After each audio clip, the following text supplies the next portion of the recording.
जिला पंचायत अध्यक्ष का चुनाव टाल दिया गया है। ब्लॉक प्रमुख का चुनाव भी टाला गया है। कोरोना की वजह से इस चुनाव को टालना पड़ा है। 15 से 20 मई के बीच ये चुनाव होना था और अब खबर यह है कि स्थिति जब सामान्य होगी तब ये चुनाव कराया जाएगा। पंचायत चुनाव होने के बाद ब्लॉक प्रमुख पद के लिए और जिला अध्यक्ष पद के लिए चुनाव की स्थिति थी। तारीख थे 15 से 20, लेकिन अब कोरोना की स्थिति को देखते हुए अब इसे टाल दिया गया है। कब तक? जब तक स्थिति सामान्य नहीं हो जाती। ज्यादा जानकारी अनुभव से लेते हैं। अनुभव, ये बताइए कि अब हालात ऐसे हैं कि गांव से भी ये खबर आ ही रही है कि कोई प्रधानी पद का उम्मीदवार बीमार है, कहीं इस तरीके की खबर आ रही है, पूरे गांव के लोग परेशान हैं। क्या इन्हीं सब हालातों को भापा गया? देखिए, जब से ये पंचायत चुनाव शुरू हुए तभी से ये बात कही जा रही थी कि कहीं न कहीं ये पंचायत चुनाव यूपी में सुपर स्प्रेडर बन जाएंगे, खासतौर से गांव में कोरोना के मामले बढ़ेंगे और वो चीजें अब सामने भी आ रही हैं। ऐसे में ये पंचायती राज विभाग की तरफ से ये निर्णय लिया गया कि अभी जो जिला पंचायत अध्यक्ष के चुनाव होने थे, यानी 75 पद वो हैं और ब्लॉक प्रमुख 26 पद वो हैं, उन पर होने वाले चुनाव को फिलहाल टाला गया है। यानी अभी मई के महीने में कोई भी चुनाव नहीं होगा इन दोनों पदों के लिए और आगे जून में जब स्थिति सामान्य होगी तब जाकर ये चुनाव कराए जाएंगे। अभी कोई तारीख तय नहीं की गई है, लेकिन इतना जरूर है कि चुनाव को टाल दिया गया है। और ऐसे में जो पंचायती राज मंत्री भूपेंद्र चौधरी, उनसे हमारी बातें, उन्होंने साफ तौर पर कहा कि कोरोना का संक्रमण रोकना सरकार की प्राथमिकता में है, इंतजाम करना सरकार की प्राथमिकता में है, इसीलिए इस चुनाव को टाला गया है और जब स्थिति सामान्य होगी तब ये चुनाव कराए जाएंगे। ऐसे में सवाल ये भी उठता है कि पहले भी स्थितियाँ ठीक नहीं थी, लेकिन पंचायत के चुनाव कराए गए। तो सरकार की दलील ये है कि वो हाईकोर्ट के आदेश के बाद कराए गए थे, क्योंकि हाईकोर्ट ने कहा था और ये चुनाव हमें खुद कराने थे, इसलिए हमने अभी इसे फिलहाल टाल दिया है। जब यूपी में स्थितियाँ ठीक होंगी, सामान्य होंगी, कोरोना के मामले कम होंगे, तब हम इस चुनाव को फिर कराएंगे। यानी कहीं न कहीं चुनाव ये आप मान के चलिए कि जून के आखिरी तक तो फिलहाल अभी होने नहीं जा रहा है। चलिए, ये भी ठीक है अनुभव, सही फैसला ही कहा जाएगा, क्योंकि जिस तरीके से गांव में असर देखा जा रहा है कोरोना का, ये किसी से नहीं छुपा है। हर किसी के रिश्तेदार हैं और हर किसी को अंदाजा भी है, तो इसी के मद्देनजर ये बढ़िया फैसला। अनुभव, आपका शुक्रिया तमाम जानकारी के लिए। अब हालात जब सामान्य होंगे तब ये चुनाव कराए जाएंगे। इसी बीच यूपी और उत्तराखंड में आज से एक साथ 18 साल से 44 साल के लोगों के लिए कोविड वैक्सीन लगाने के अभियान की शुरुआत हो गई। दो तस्वीरें आपको दिखाते हैं। एक तरफ CM Yogi Adityanath vaccination centre का निरीक्षण करने पहुंचे, तो दूसरी तरफ उत्तराखंड के सीएम तीरथ सिंह रावत ने भी दून वैक्सीनेशन अभियान की शुरुआत कर दी है। तो दो तस्वीरें आपके सामने हैं। वैक्सीनेशन सेंटर पर खुद सीएम योगी और हालातों का जायजा लिया और उत्तराखंड की भी यही तस्वीर है, जहां 18 साल से ऊपर के लोगों को वैक्सीन लगाने की प्रक्रिया शुरू की जा रही है। जहां गोरखपुर में पहले चरण में ही 1 मई से ही वैक्सीनेशन की शुरुआत हो गई थी। 7 जिलों में गोरखपुर का भी नाम था।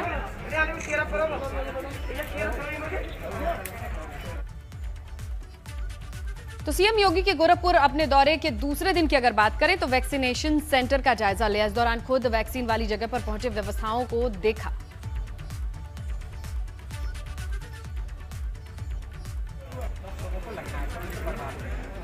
तो गोरखपुर दौरे पर थे सीएम, जहां पर वैक्सीनेशन सेंटर का हालचाल जानने के लिए खुद मौजूद रहे। जहां पर वैक्सीन लगाई जा रही है वहां पे क्या स्थिति है, भीड़ कितनी है, रजिस्ट्रेशन के हिसाब से कितने लोग आ रहे हैं, क्योंकि बड़ी चुनौती यही है कि अब 18 प्लस के लोगों को वैक्सीनेट किया जाए सुव्यवस्थित तरीके से। इसी क्रम में इस वक्त की बड़ी खबर, सीएम योगी अयोध्या एयरपोर्ट पहुंचे हैं। एयरपोर्ट पर सीधे विकास भवन पहुंचने की भी खबर मिल रही है, जहां कोविड कमांड कंट्रोल रूम का निरीक्षण करना है सीएम को। इस वक्त की बड़ी खबर, सीएम योगी अयोध्या एयरपोर्ट पहुंचे हैं और वहां से सीधा रुक करेंगे कोविड कमांड कंट्रोल रूम का निरीक्षण करने के लिए विकास भवन जाएंगे। तो ताबड़तोड़ दौरों का दौर जारी है। इसी बीच ज्यादा जानकारी सहयोगी ऋषि गुप्ता से लेते हैं। ऋषि, बताइए कहां तक सीएम पहुंचे हैं, किस तरीके की जानकारी?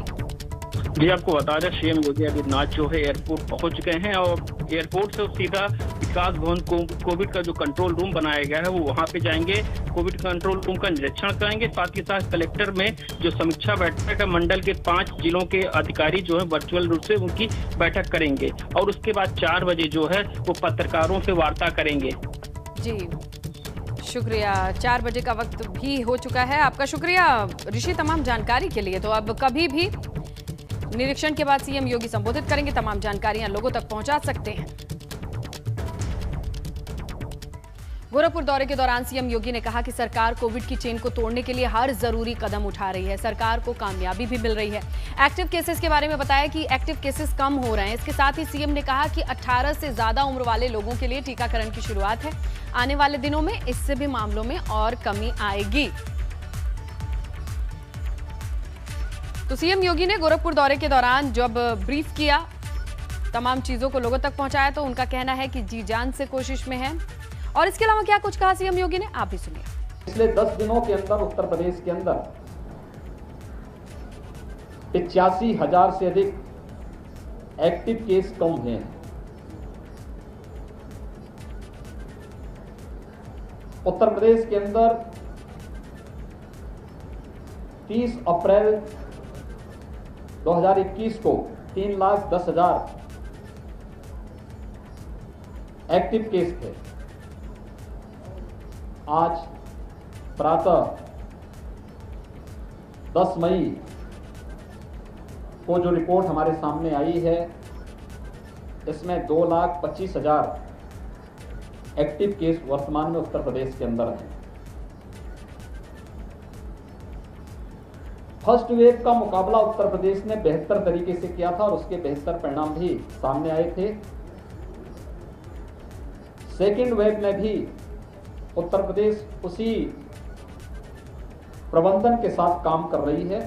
फर्स्ट वेव में 300-350 मीट्रिक टन ऑक्सीजन की खपत उत्तर प्रदेश में थी और कल हम लोगों ने 1,000 मीट्रिक टन से ज्यादा की ऑक्सीजन की आपूर्ति प्रदेश में की है, जिसमें हम लोगों ने वायुसेना के विमानों का उपयोग करते हुए यहां से खाली टैंकर भेजे, वहां से ऑक्सीजन एक्सप्रेस के माध्यम से लिक्विड मेडिकल ऑक्सीजन हॉस्पिटल और मेडिकल संस्थान में हर एक जनपद में पहुंचाने का कार्य किया। यहां पर गोरखपुर में भी गोरखपुर और बस्ती कमिश्नरी के लिए लिक्विड मेडिकल ऑक्सीजन की आपूर्ति टैंकर के माध्यम से भी और ऑक्सीजन एक्सप्रेस के माध्यम से भी यहां पर आपूर्ति करने की व्यवस्था की गई है। बड़ी खबर मिल रही है, यूपी में 20 मई तक सभी स्कूल कॉलेजेस को बंद करने के आदेश हैं। ये शासनादेश जारी किया गया है। किसी बोर्ड का स्कूल भी हो, उसे 20 मई तक बंद ही रहना होगा। इस वक्त की बड़ी खबर, 20 मई तक के लिए तमाम परीक्षाएं स्थगित कर दी गई हैं। कोई इम्तिहान नहीं होगा, स्कूल बंद रहेंगे। कोरोना के बढ़ते हुए कहर को देखकर यह फैसला लिया गया है। यह आदेश है जिसका सख्ती से पालन करना होगा तमाम स्कूल कॉलेजेस को।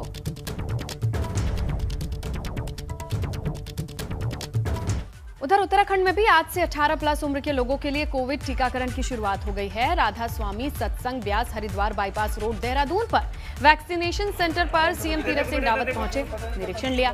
इस दौरान सीएम ने 18 से 44 आयु वर्ग के लोगों के टीकाकरण अभियान की शुरुआत की। युवाओं में वैक्सीनेशन को लेकर काफी उत्साह भी नजर आ रहा है। उत्तराखंड पहला राज्य होगा कि जिन्होंने ये तय किया कि 50 लाख के लगभग नौजवान को हम लोग फ्री वैक्सीन लगाएंगे, जिसमें 400 से ऊपर करोड़ का खर्चा ऐसा बैठता है। और आज वो शुभारंभ हो रहा है और बड़ा उत्साह है नौजवानों में, बहनों में। और यही नहीं तो हल्द्वानी भी मैं अभी निकल रहा हूँ, वहाँ के भी मुझे निरीक्षण और जो DRDO के द्वारा 500 बेड का बन रहा है और सुशीला तिवारी मेडिकल कॉलेज और वहाँ स्टेडियम में भी 150 का ऐसा एक बेड वहाँ भी देखना है। साथ ही पहला जाते ही पहले वहाँ भी ये शुभारंभ करेंगे जो आज नौजवानों पे वैक्सीन लगाने का काम शुरू हो रहा है। तो बड़ा अच्छा उत्साह है नौजवानों में और मुझे लगता है कि ये लगातार बना रहेगा। यह हमने तय किया कि ये केवल हॉस्पिटलों में नहीं, ऐसे एक कैंपों में भी और नीचे पहाड़ों में न्याय पंचायत स्तर तक यह कैंप लगे और जिससे कि भीड़ न हो और सभी नौजवानों को इसका लाभ मिले। इसी बीच खबर मिल रही है, यूपी बोर्ड के अपर सचिव शिव प्रकाश द्विवेदी का निधन हुआ है।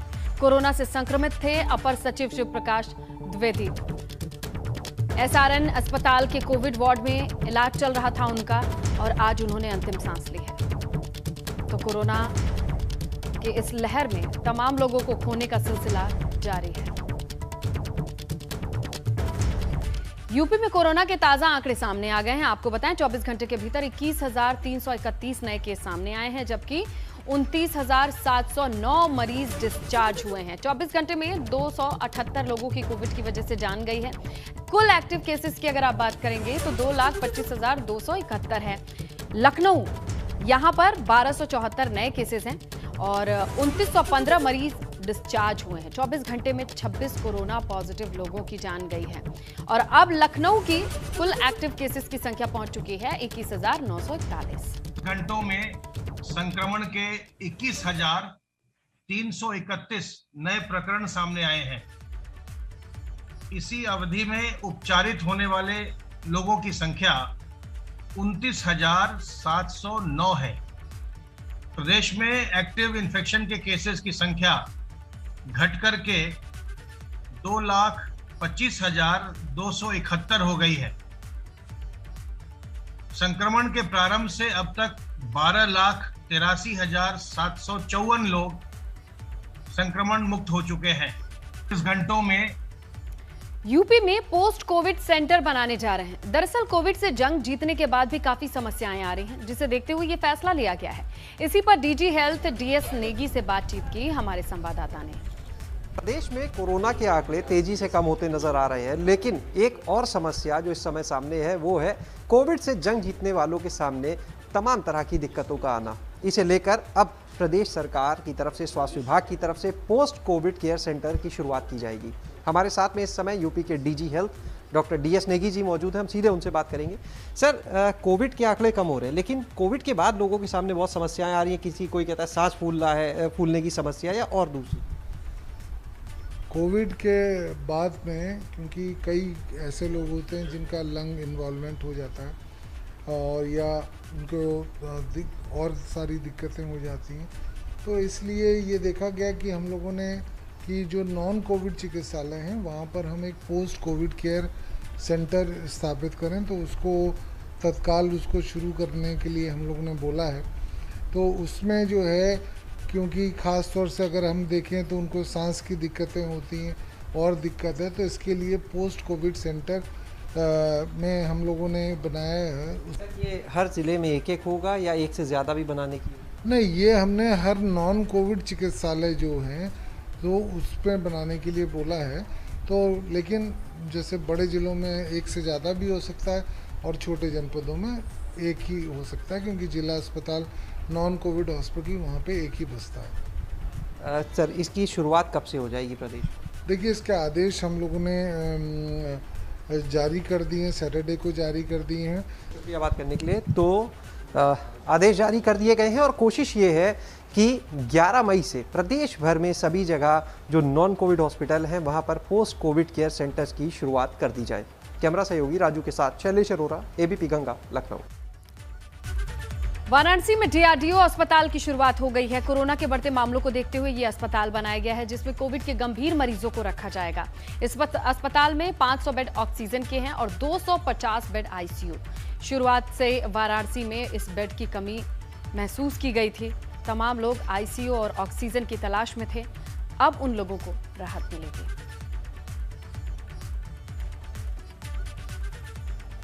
मथुरा में भी 18 साल से 44 साल की उम्र के लोगों के लिए कोविड के टीका लगाने का अभियान शुरू हो गया है। 14 सेंटर्स पर वैक्सीन लगाने का काम शुरू किया गया है। हालांकि वैक्सीनेशन के दौरान सोशल डिस्टेंसिंग का पालन होता नजर नहीं आ रहा है। कोरोना की दूसरी लहर की वजह से पूरे देश में रोजाना लाखों की संख्या में मरीज सामने आ रहे हैं, जिससे लगातार रोकने के लिए सोशल डिस्टेंसिंग और लोगों को घरों में रहने के लिए अपील की जा रही है। लेकिन कुछ लोग मानो कोरोना के खौफ से इतर हैं, बेधड़क सड़कों पर भीड़ की शक्ल में सामने आ रहे हैं। ऐसा ही बदायूं से हालिया मामला सामने आया है। खानकाहे आलिया कदारिया के सज्जादीन शील सालिम मियां के जनाजे में हजारों लोगों की भीड़ देखी गई। कोरोना प्रोटोकॉल की धज्जियां उड़ा दी गई। पुलिस प्रशासन भी नदारद रहा। नियमों की धज्जियां उड़ाने वाले इस मामले में बदायूं कोतवाली पे अज्ञात लोगों के खिलाफ धारा 188, 269, 270 पर महामारी एक्ट के तहत मुकदमा दर्ज किया गया है। पूरी जगह घेर लो।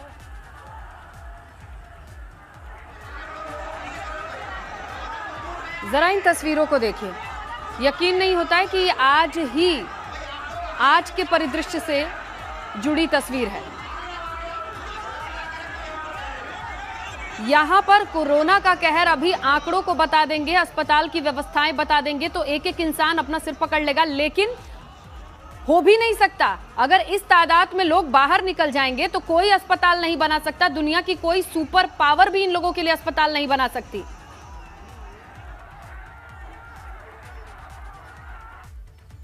शामली में लचर सिस्टम और लापरवाह प्रशासन की अति संवेदनहीन तस्वीरें सामने आई हैं। एक महिला के शव को कूड़ा गाड़ी में रखकर शमशान ले जाया गया।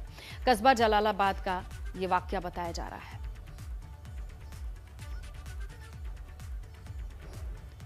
देहरादून में कोविड कर्फ्यू के बावजूद भी कितने ही लोग बेवजह घरों से बाहर घूम रहे हैं। देहरादून की अगर बात करेंगे तो पुलिस ने एक कार सवार महिला को जब रोका तो उसने बाहर घूमने का कारण पूछा तो रौब झाड़ने लगी। 1.5 घंटे तक पुलिस का वक्त बर्बाद किया, तू मैं करती रही, लंबा जाम लगा दिया। आखिरकार महिला की गाड़ी को सीज कर दिया गया। डिजास्टर मैनेजमेंट एक्ट के तहत महिला के खिलाफ कार्रवाई भी की गई। महिला ने अपनी गलती मान ली।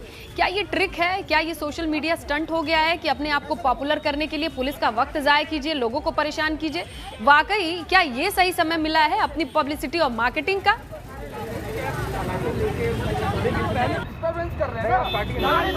तो ये वायरल वीडियो कुछ समय पहले देखा था, लगता है उसी तर्ज पर कुछ लोग पॉपुलर होना चाहते हैं।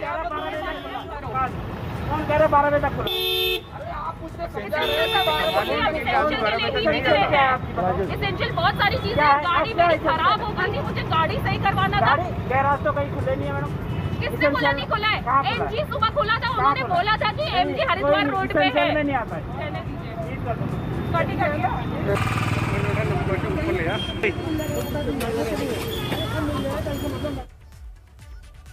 दौराने चेकिंग एक गाड़ी आई एमजे हेक्टर, में 3 लोग बैठे थे। उन्हें पूछा गया कि आप कहाँ से आ रहे हो, तो इन्होंने कोई संतोषजनक जवाब नहीं दिया और हमें कहने लगे कि आपको नहीं पता कि लॉकडाउन 12 बजे के बाद होता है, आप हमें 12 बजे से पहले रोक नहीं सकते।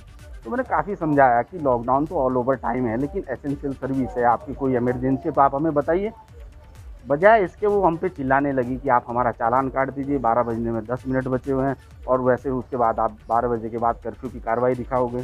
तो इस तरीके से एक अग्रेसिव होकर के तीनों लोग और बहुत ज़्यादा वहाँ पे हंगामा करने लगे कि आप हमारा गलत चालान काट रहे हो। हमें महिला कांस्टेबल को मौके पे बुलाना पड़ा, उनकी गाड़ी सीज कर दी गई क्योंकि वो अनावश्यक घूम रहे थे। मुख्यमंत्री तीरथ सिंह रावत हल्द्वानी पहुंचे। इस दौरान मुख्यमंत्री ने MBPG कॉलेज में चल रहे वैक्सीनेशन अभियान का निरीक्षण किया। कहा कि प्रदेश में हर शख्स को वैक्सीनेट करना ये लक्ष्य है। पूरे टीकाकरण अभियान में करीब 400 करोड़ का खर्च आ रहा है। बेहद जरूरी है कोरोना रोकथाम के लिए कि हर किसी का टीकाकरण हो। प्रधानमंत्री आदरणीय नरेंद्र मोदी जी ने 18 वर्ष से लेकर 45 वर्ष के आयु को नौजवानों को, बहनों को वैक्सीन लगाने का जो संदेश दिया है, आज हम उस संदेश को पूरा कर रहे हैं। आज शुभारंभ किया है और उत्तराखंड सरकार, हमारी सरकार ने सबको फ्री वैक्सीन लगाने का काम किया, जिसमें 400 करोड़ से भी अधिक खर्चा आता है। अलीगढ़ में ग्राम प्रधान पद पर जीत की खुशी में जुलूस निकाला गया। इस दौरान ग्रामीण कोरोना के खौफ को भूल गए। नवनिर्वाचित प्रधान के गले में नोटों का हार और फूलों की माला टांगी, आरती उतारी और बड़ा सवाल ये है कि कोरोना गांव-गांव तक पहुंच चुका है। अब इसे संज्ञान में लेकर प्रधान के खिलाफ मुकदमा दर्ज कर लिया गया है।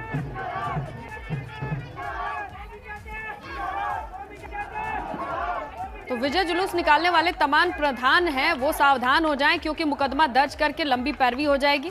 और अगर उन्हें डर नहीं है अपनी जान का, अपनों के जान का, तो कम से कम मुकदमा का डर, इस पचड़े में ना पड़ने का डर ही हो काफी, ताकि इस तरीके का विजय जुलूस वाली तस्वीरें और ना आए।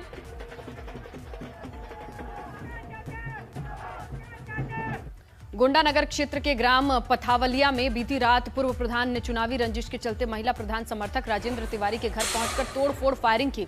गोलीकांड में गंभीर रूप से घायल व्यक्ति को इलाज के लिए लखनऊ रेफर किया गया। पुलिस ने घायलों के बयान के आधार पर आरोपी प्रधान की गिरफ्तारी के लिए टीमों का गठन कर दिया है।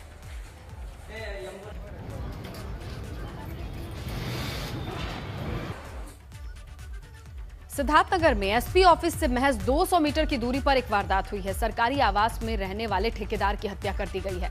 बताया जा रहा है कि सरकारी आवास बनाने में अभी तक हैंडओवर नहीं हुआ था। पुलिस मामले की अब जांच कर रही है कि आखिरकार ठेकेदार की हत्या के पीछे की असल कहानी है क्या।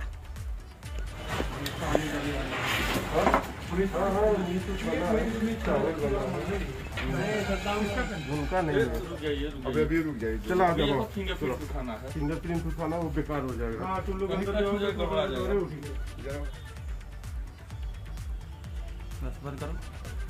तो सिद्धार्थनगर से ये खबर आ रही है जहां पर ठेकेदार की हत्या हुई है और एसपी कोतवाल ऑफिस के पास ही इस पूरे वारदात को अंजाम दिया गया है।